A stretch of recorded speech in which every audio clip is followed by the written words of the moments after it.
آج فلم ساز اسلم ایرانی یاد آ گیا جو مولوی صاحب کے پاس اپنی فلم ڈاچی کی پرموشن کے لیے گیا تھا۔ چونکہ ان دنوں نیا نیا پاکستان بنا تھا، ریڈیو بھی کسی کسی کے پاس تھا، اس لیے کاروبار کی تشہیر کے لیے مسجد کا لاؤڈ سپیکر ہی استعمال ہوتا تھا۔ فلم ساز اسلم ایرانی نے کچھ پیسہ اکٹھا کیا اور فلم ڈاچی بنا دی، جسے بمبینو سینما لاہور میں ریلیز کرنا تھا۔ اس سلسلے میں وہ مولوی صاحب کے پاس گیا کہ جناب والا اب اعلان کر دیں کہ بمبینو سینما میں اتوار والے دن ڈاچی فلم ریلیز ہو رہے ہیں، جس کے 3 شو ہوں گے۔ مولوی صاحب نے جب یہ سنا تو آگ بگولا ہو گئے اور بولے کہ کم بخت تو ہم سے یہ کیا کروانا چاہتا ہے، اب مساجد سے بھی فلموں اور بے حیائی کی تشہیر کی جائے گی۔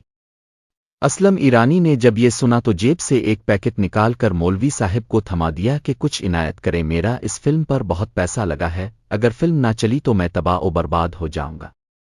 مولوی صاحب نے پیکٹ کھولا جس میں نوٹ بھرے ہوئے تھے، تھوڑی دیر سوچا اور پوچھا، پہلا شو کب ہے؟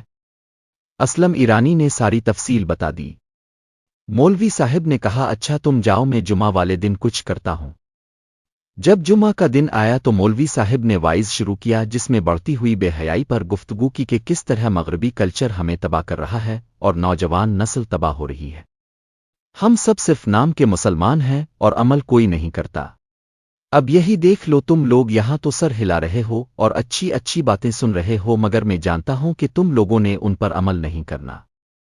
ابھی نماز پڑھ کے باہر جاؤ گے، اگر کسی نے بتا دیا کہ بمبینو سینما میں اتوار والے دن نئی فلم ڈاچی لگے گی جس میں سدھیر نیلو، نغمہ اور زینت ہے، تو تم لوگوں نے وہاں بھاگ جانا ہے کہ مولوی کا وائس تو سن لیا، اب گلوکارہ مالا احمد رشدی اور مسعود رانا کی بہترین آواز میں گانے بھی سن لے۔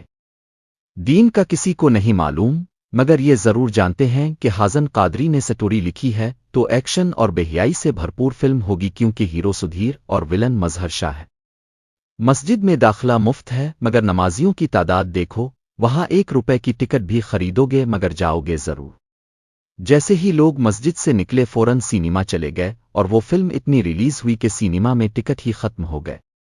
ہم تو ایسے لوگ ہیں